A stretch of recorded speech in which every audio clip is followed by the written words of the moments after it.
Une fille des rues aide un millionnaire à réparer sa voiture. Mais ce qu'il ne savait pas, c'est que cette gamine gardait un secret qui changerait sa vie pour toujours. Imagine un instant que le destin ait la cruauté de t'arracher l'amour de ta vie sans explication, te laissant avec des questions qui n'ont jamais trouvé de réponse.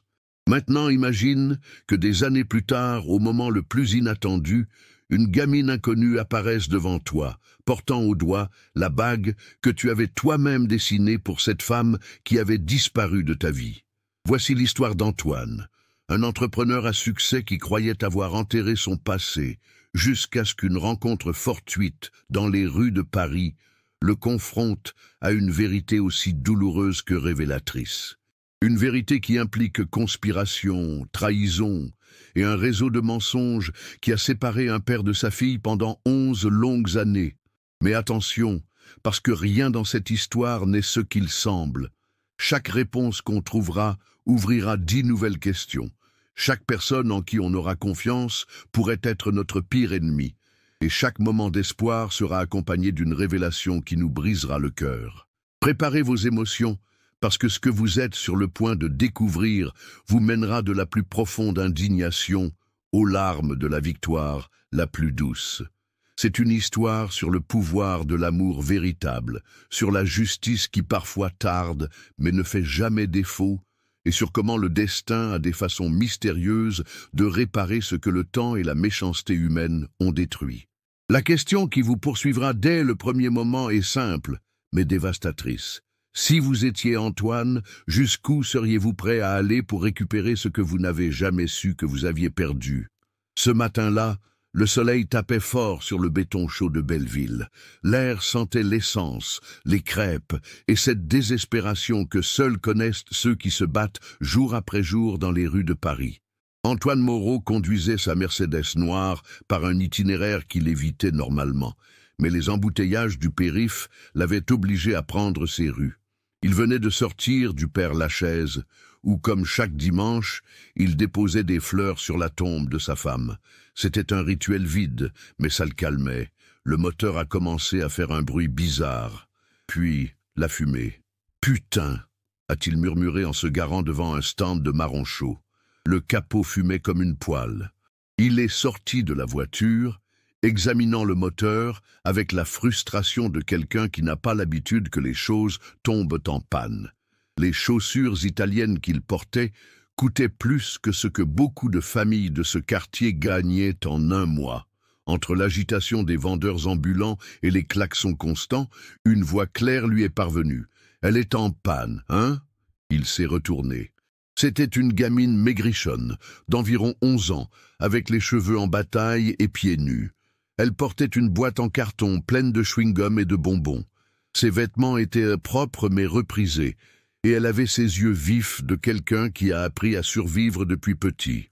On dirait que le moteur a chauffé, a continué la gamine sans gêne. « Je peux vous aider si vous voulez. Mon pote Dédé a un garage pas loin d'ici. » Antoine l'a regardé, surpris. Il n'avait pas l'habitude qu'une fille des rues lui parle aussi directement. « Tu t'y connais en voiture ?» a-t-il demandé, à moitié en blague. « Un peu », a-t-elle répondu avec un sourire qui montrait des dents de travers, mais sincère. « Des fois, j'aide Dédé. C'est le tuyau du radiateur. Il est desserré. C'est pour ça qu'il a perdu de l'eau. » Pendant qu'elle examinait le moteur avec une connaissance surprenante, Antoine a remarqué quelque chose qui l'a figé net. Quand la gamine a levé la main pour s'essuyer la sueur du front, il a vu une petite bague dorée avec une pierre bleue au centre. Un design très particulier. Impossible de s'y tromper. « Où tu as eu cette bague ?» lui a-t-il demandé soudain, avec un ton bizarre. La gamine a baissé la main comme si tout à coup elle avait peur. « Je l'ai toujours eue. Ma maman me l'a laissée. » Le cœur d'Antoine s'est mis à battre comme un tambour. Cette bague, il l'avait fait faire lui-même, il y a plus de 12 ans, dans une bijouterie des Champs-Élysées. Un design unique, avec une inscription à l'intérieur que seul lui et une autre personne connaissaient. « Ta maman, elle s'appelait comment ?» a-t-il insisté, essayant de paraître calme, mais avec la voix cassée. La gamine a hésité. Parfois, elle changeait le nom de sa mère quand des inconnus posaient des questions, mais quelque chose dans le regard de ce monsieur lui a dit qu'elle pouvait dire la vérité. Camille Bernard. Antoine a eu l'impression qu'on lui arrachait le sol sous les pieds. Ça pouvait pas être une coïncidence, ça pouvait pas être juste une bague ressemblante. Pas après toutes ces années à se demander ce qui était arrivé à elle. « Tu as une photo d'elle ?» lui a-t-il demandé avec la voix à moitié brisée.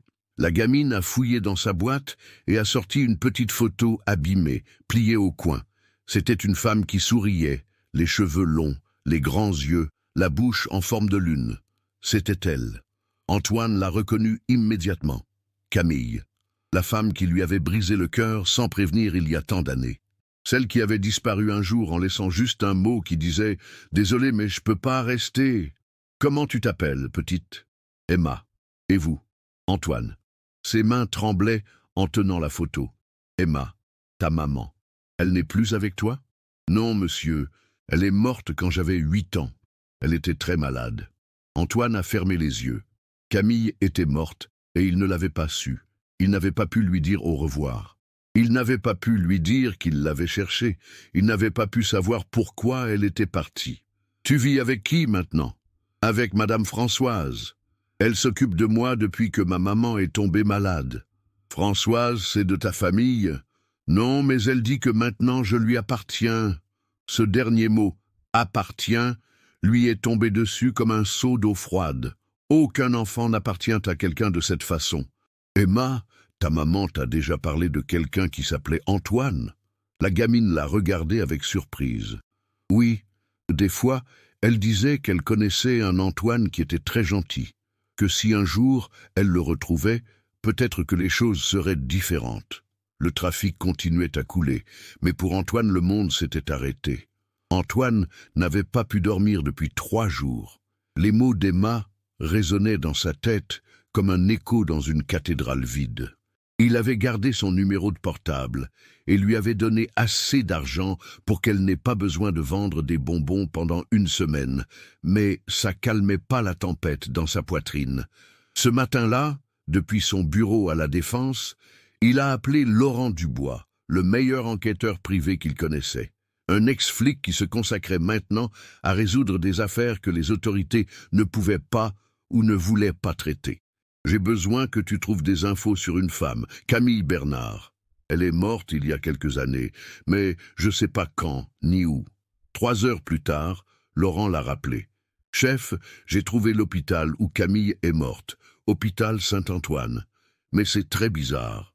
Ils se sont retrouvés dans un café de Montmartre cet après-midi-là. Laurent avait un dossier épais avec des documents photocopiés. « Camille est morte il y a 5 ans à Saint-Antoine, » a commencé Laurent en ouvrant le dossier. « Elle a été hospitalisée 3 semaines avant de mourir. Et personne m'a prévenu? Il n'y avait pas un contact d'urgence? C'est là que c'est bizarre. Dans son dossier, il y a une note signée par quelqu'un qui s'appelle Françoise Leroy. Ça dit textuellement: la patiente ne souhaite qu'on contacte aucun membre de la famille, ex-conjoint ou proche. Pour sa tranquillité émotionnelle. » Antoine a froncé les sourcils. « Ça ressemble pas à Camille. Elle n'aurait jamais... » « Attends, il y a plus. J'ai parlé avec une infirmière qui travaille encore là-bas. Elle m'a dit que Camille était arrivée très mal, dénutrie, avec des symptômes de tuberculose avancée. Mais ce qui l'a le plus marqué, c'est qu'une femme âgée venait la voir tous les jours. » Françoise? Exactement. Et selon l'infirmière, ça ressemblait pas à des visites affectueuses, plutôt comme si elle la surveillait. Camille devenait nerveuse quand elle arrivait. Antoine a senti sa gorge se serrer. Et qu'est-ce qui s'est passé avec Emma? C'est là le problème. Quand Camille est morte, cette Françoise s'est présentée avec un document signé soi-disant par Camille, cédant la garde de la gamine. L'hôpital s'est lavé les mains et la lui a donnée. Sans rien vérifier? Rien. Une gamine sans acte de naissance, sans sécu, sans papier, parfaite pour disparaître dans le système. Laurent a fermé le dossier et a regardé Antoine droit dans les yeux. « Chef, c'était pas un hasard. Quelqu'un a maintenu Camille isolée intentionnellement. La question c'est, pourquoi cette Françoise ferait un truc pareil ?» Le lendemain, Laurent avait plus d'informations. Ils se sont retrouvés au même endroit, mais cette fois, l'enquêteur avait des photos et une expression plus sombre. « J'ai trouvé Françoise Leroy. a-t-il dit en lui mettant une photo devant. 62 ans, elle vit à Barbès. Et Antoine, c'est plus moche qu'on pensait. La photo montrait une femme corpulente, aux cheveux gris courts et au regard dur. Antoine la reconnaissait vaguement du quartier où il avait trouvé Emma. Françoise a des antécédents pour exploitation de mineurs à des fins économiques, a continué Laurent. En d'autres termes, elle fait bosser des gosses dans la rue, nettoyeurs de pare-brise, vendeurs, mendiants. On l'a jamais chopée sur du gros parce qu'elle sait se débrouiller avec les autorités. Et Camille, comment elle a fini avec elle? C'est la partie qui va te faire mal. Camille a perdu son boulot dans un magasin de musique dans le Marais. Elle a fini par vivre dans un foyer précaire où Françoise recrutait des gens vulnérables, principalement des femmes seules avec des enfants. Antoine a serré les poings. Camille, la femme qu'il avait aimée de tout son cœur, avait fini dans la pauvreté extrême pendant qu'il dînait dans des restaurants de luxe. Selon les témoignages que j'ai recueillis, Camille a essayé plusieurs fois de partir de là. Elle voulait chercher du travail. Elle voulait contacter quelqu'un de son passé. Mais Françoise la contrôlait. Comment? Elle lui a pris son portable. Elle lui disait qu'elle n'avait pas d'avenir, que personne l'aiderait. Et quand Camille mentionnait ton nom, Françoise lui disait que tu étais déjà marié, que tu avais une autre vie. L'ironie était cruelle. Antoine s'était effectivement marié, mais ça avait été un mariage sans amour, par convenance sociale. Sa femme était morte l'année précédente, sans qu'il ressente la douleur qui le déchirait maintenant pour Camille. Il y a des témoins qui jurent que Françoise la surveillait constamment. Et quand Camille est tombée malade, au lieu de l'emmener chez le médecin, elle l'a gardée enfermée jusqu'à ce qu'elle puisse plus respirer. Pourquoi elle ferait ça? Laurent la regardait sérieusement. Parce qu'elle voulait garder Emma. Une gamine sans papier, c'est parfait pour ce genre d'exploitation. Personne pose de questions, personne cherche. Mais il y a autre chose, Antoine. J'ai trouvé une femme qui vivait dans le même foyer. Elle m'a dit que Camille, avant de mourir, lui avait confié quelque chose sur Emma. Quoi? Que cette gamine était tout ce qui lui restait de la seule personne qu'elle avait vraiment aimée. Antoine n'a pas voulu attendre plus. Avec toutes les informations que Laurent avait rassemblées, il s'est dirigé directement vers la cité où vivait Françoise. C'était en milieu d'après-midi quand il a garé sa Mercedes devant la grille rouillée de Barbès. Il a frappé à la porte fermement. De l'autre côté, une voix rauque qu'il connaissait déjà. « Qui c'est qui frappe comme ça, putain ?» Françoise s'est montrée entre les barreaux avec une cigarette qui pendait des lèvres. Quand elle l'a vu, son expression a changé. Elle l'a reconnu immédiatement. « Ah, le bourgeois encore, qu'est-ce que tu fous par ici? Tu t'es perdu. »« Je viens pour la gamine, » a dit Antoine sans détour. Françoise a lâché un rire sec, désagréable. « Quelle gamine? Il n'y a aucune gamine à toi ici. »« Emma. »« Ah, Emma, » a-t-elle dit avec une moquerie feinte. « Et depuis quand elle est à toi? »« Depuis que Camille me l'a laissée. Depuis que j'ai appris tout ce que tu lui as fait. » Françoise a jeté sa cigarette par terre et l'a écrasée calmement. « Écoute, monsieur Classe, je sais pas quelles histoires ont à raconter, mais cette gamine, elle a ni père ni mère. Camille l'a abandonnée, comme tout le monde dans ce coin. Moi, j'ai été la seule à la ramasser. Tu l'as utilisée pour bosser dans la rue? Et toi, tu sais quoi de la galère? De s'occuper de gosses qui ont faim? Toi, tu viens juste parce que tu culpabilises, non? Tu vieillis, tu t'emmerdes dans ta grande baraque et tu crois qu'avec une gamine, tu peux arranger ta conscience. » À ce moment, Emma est apparue du fond de la cour. Elle portait la même boîte de bonbons dans les mains et une expression de surprise en voyant Antoine. « Monsieur Antoine !» a-t-elle crié, mais sa voix sonnait plus effrayée qu'heureuse. « Bouge pas de là !» lui a ordonné Françoise, sans se retourner. « Emma !» a dit Antoine en élevant la voix. « C'est toi qui décides. Personne va t'obliger. Mais si tu restes, tu vas continuer à vivre dans la peur. Et si tu viens avec moi, on va se battre pour toi, pour tes papiers, pour ta vie. Je te le promets. » Françoise s'est retournée furieuse. « Remplis-lui pas la tête de rêve. Tu sais même pas qui tu es. Cette gamine, elle est même pas à toi. » Emma a regardé Françoise, puis Antoine. Puis, lentement, elle a commencé à marcher vers la grille. « Je t'ai dit de pas bouger, » a gueulé Françoise. Mais Emma s'est pas arrêtée. Elle a ouvert la grille et est sortie, se plantant à côté d'Antoine. « Vous allez vraiment m'aider » lui a-t-elle demandé tout bas. Antoine s'est accroupi et lui a mis la main sur l'épaule. « Vraiment ?» 3 jours s'étaient écoulés depuis qu'Emma était arrivée chez Antoine à Neuilly-sur-Seine. La gamine s'adaptait lentement, bien qu'elle dorme encore avec la lumière allumée et demande chaque matin si elle devait partir. Antoine faisait tout son possible pour la rassurer, mais il savait que la bataille juridique ne faisait que commencer. Ce matin-là, Laurent l'a appelé en urgence. « Chef, j'ai trouvé quelque chose qui change tout. Tu dois venir voir ça maintenant. » 1 heure plus tard, ils étaient dans le bureau de l'enquêteur. Laurent avait sur son bureau une lettre froissée dans une enveloppe jaunâtre. « Tu te souviens de l'infirmière de Saint-Antoine ? Elle m'a appelé hier soir. Elle a dit qu'elle gardait ça depuis que Camille est morte, mais qu'elle avait peur de le remettre, jusqu'à ce qu'elle voie aux infos ce qui s'est passé avec Françoise. » Antoine a pris la lettre avec des mains tremblantes. Sur l'enveloppe, avec l'écriture reconnaissable de Camille, s'était écrit « Pour Antoine, si un jour ça arrive entre ses mains ». Il l'a ouverte avec précaution et a commencé à lire. « Antoine, je ne sais pas si cette lettre t'arrivera un jour. Peut-être qu'ils la brûleront, peut-être qu'ils la jetteront, mais j'ai besoin de t'écrire même si c'est juste pour sentir que tu m'écoutes. Je sais que je suis parti sans rien te dire. Je sais que j'ai disparu. Pas parce que je t'aimais pas, mais parce que j'avais peur de te déranger. Tu étais déjà marié quand j'ai appris que j'étais enceinte. Emma, c'est bien ta fille, Antoine. Je l'ai su dès qu'elle est née. Elle a tes yeux, ta façon de sourire quand elle se concentre. J'ai essayé de te chercher tant de fois, mais Françoise me contrôlait. Elle m'a pris mon portable, elle me disait que tu avais déjà une autre famille, qu'on t'importait pas. Je suis en train de mourir, Antoine. Et pas à cause de la maladie, mais de savoir que notre fille va rester avec cette femme, qui la voit que comme un moyen de gagner de l'argent. Je te laisse cette lettre en espérant qu'un jour, d'une façon ou d'une autre, elle t'arrive. Si tu lis ça, ça veut dire que je suis déjà parti. S'il te plaît, cherche-la, protège-la. Elle mérite une vie meilleure que celle que j'ai pu lui donner. Et toi, tu as toujours été mieux que ce que j'ai su préserver. Avec un amour éternel, Camille. PS. La bague que je lui ai donnée, c'est celle que tu m'avais offerte. C'était la seule chose qui me restait de nous. Antoine n'a pas pu finir de lire.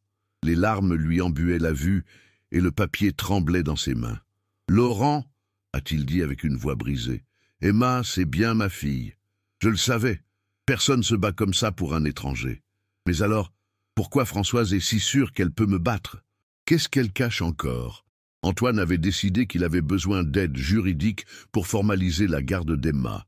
Par l'intermédiaire d'une connaissance du golfe de Saint-Cloud, il a contacté Vincent Morel, un avocat spécialisé en droit familial, avec des bureaux dans le 16e. Vincent était un homme élégant, d'environ 45 ans, toujours impeccablement habillé. Son cabinet était plein de diplômes et de récompenses. Quand Antoine lui a expliqué la situation, Vincent a montré beaucoup d'intérêt et de confiance. « Monsieur Antoine, c'est plus simple que ça en a l'air. Avec la lettre de Camille et les témoignages que vous avez, on peut assurer la garde en quelques semaines. » Pendant 5 jours, Vincent a travaillé sur les documents. Il a demandé un test ADN pour renforcer le dossier, ce qui a semblé logique à Antoine. Tout avait l'air de bien se passer, jusqu'à ce que la convocation arrive. Antoine était dans son bureau quand il a reçu l'enveloppe du tribunal. Il l'a ouverte en s'attendant à une date pour l'audience de garde. Au lieu de ça, il a lu quelque chose qui l'a glacé. Assignation pour détention illégale de mineurs. Plaignant. Vincent Morel, représentant Françoise Leroy. Il a immédiatement appelé Vincent sur son portable. Ça a sonné plusieurs fois avant qu'il réponde. « Vincent? C'est quoi ce bordel? Antoine, il faut qu'on parle. On parle déjà. Pourquoi il y a une plainte avec ton nom? C'est compliqué. Viens à mon cabinet. » 1 heure plus tard, Antoine était face à Vincent qui ne montrait plus le sourire aimable d'avant. « Le test ADN est ressorti négatif, Antoine. »« Quoi? Il n'y a aucune relation biologique entre toi et la gamine. Désolé. » Antoine est resté muet. C'était impossible.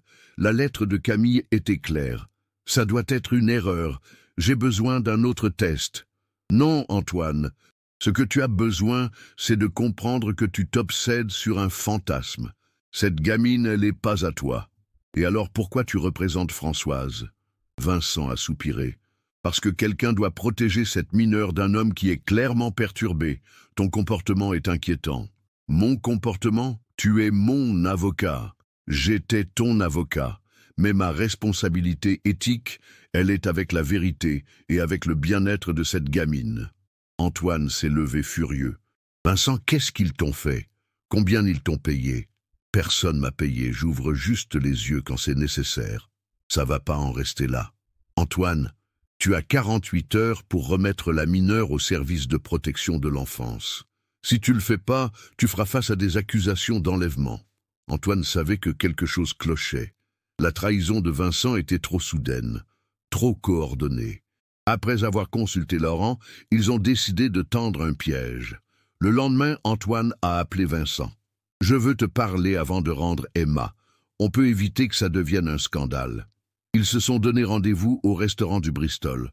Antoine est arrivé avec un petit dispositif d'enregistrement que Laurent lui avait donné, connecté à son portable. Vincent est apparu confiant, même souriant. « Ça me fait plaisir que tu sois revenu à la raison, Antoine. » Revenir à la raison? Vincent, on a travaillé ensemble sur plusieurs affaires. Je te considérais comme un ami. Et moi aussi. C'est pour ça que je veux que ça se termine bien pour tout le monde. Pour tout le monde? Ou pour toi et Françoise? Vincent a pris une gorgée de son whisky. Écoute, Antoine, dans ce métier, on apprend que l'amitié et les affaires, c'est pas la même chose. Alors c'est des affaires. Tout est des affaires. Tu le sais mieux que personne. Antoine s'est penché en avant. Vincent, ça fait combien de temps que tu planifies ça? Planifier quoi? J'ai pas planifié que tu t'obsèdes sur une gamine qui est pas à toi. Mais tu as planifié de me détruire, pas vrai? Vincent a souri de côté. Antoine, tu as toujours été trop naïf pour les gros business. Quand tu perdras cette affaire, quand ta réputation sera ruinée, tu vas devoir vendre ton entreprise très pas cher. Et devine qui va être prêt à l'acheter? Le sourire de Vincent s'est élargi. Disons que j'ai des investisseurs intéressés. Fils de pute, ça a toujours été pour l'entreprise. Pas que pour ça. Aussi parce que j'en ai marre de te voir comme l'entrepreneur à succès pendant que je travaillais pour toi comme un employé de plus. C'était mon tour d'être le patron. Et Françoise, elle fait partie de ton plan aussi? Françoise et moi, on se comprend.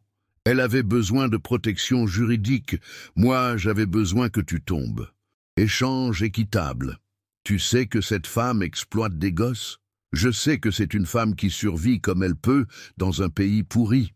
On peut pas tous naître avec une fortune, Antoine. Antoine a serré les poings sous la table. Vincent, tu viens de me confesser tout ce que j'avais besoin de savoir. Confesser quoi? Une conversation entre amis. Antoine a souri pour la première fois. Une conversation enregistrée entre un escroc et sa victime. Le visage de Vincent a complètement changé. Le tribunal de grande instance dans le 4e arrondissement était plein ce matin-là. Antoine est arrivé avec Emma par la main et son nouvel avocat, Pierre Martin, un plaideur honnête recommandé par Laurent. De l'autre côté se tenaient Vincent et Françoise. Vincent gardait sa pose professionnelle, mais Françoise avait l'air nerveuse, transpirant malgré la clim. Le juge Lefebvre, un homme sérieux d'environ 60 ans, est entré et tout le monde s'est levé. « Messieurs, cette affaire implique le bien-être d'une mineure, donc je veux des faits, pas du théâtre. » Vincent a parlé en premier. « Votre honneur, monsieur Antoine Moreau, n'a aucun lien légal avec la mineure. Le test ADN est négatif et on sait maintenant qu'il est obsédé par un fantasme. »« Vous avez ce test ?» a demandé le juge. « Oui, votre honneur. » Vincent a remis le document. Pierre s'est levé. « Votre honneur, nous avons la preuve que ce test a été manipulé. Voici un enregistrement où maître Vincent Morel admet avoir conspiré contre mon client. » Un enregistrement? Oui, monsieur le juge. La voix de Vincent a rempli la salle. Quand tu perdras cette affaire, tu vas devoir vendre ton entreprise très pas cher. C'était mon tour d'être le patron. Françoise et moi, on se comprend. Le silence était total. Vincent était pâle. « Quelque chose à dire, maître Morel ?» a demandé le juge avec dureté. « Cet enregistrement est illégal, votre honneur. » « Mais il n'est pas faux. Confirmez-vous avoir conspiré contre votre propre client? Vincent n'a pas répondu. Pierre a continué. En plus, nous avons la lettre originale de Camille Bernard, mère de la mineure, confirmant la paternité de M. Moreau. Nous avons aussi le témoignage de l'infirmière qui s'est occupée de Madame Bernard avant sa mort. Où est cette infirmière? Ici, votre honneur. Une femme d'environ 50 ans s'est levée du public. Camille Bernard m'a remis cette lettre avant de mourir. Elle m'a demandé que si quelque chose lui arrivait, je la fasse parvenir à Antoine Moreau. Françoise Leroy la maintenait isolée, elle la laissait parler à personne. Françoise a explosé, c'est des mensonges. Moi je me suis occupé d'elle quand personne d'autre voulait. Vous vous êtes occupé d'elle, ou vous l'avez contrôlée? A demandé le juge. Je me suis occupé d'elle, et de cette gamine aussi.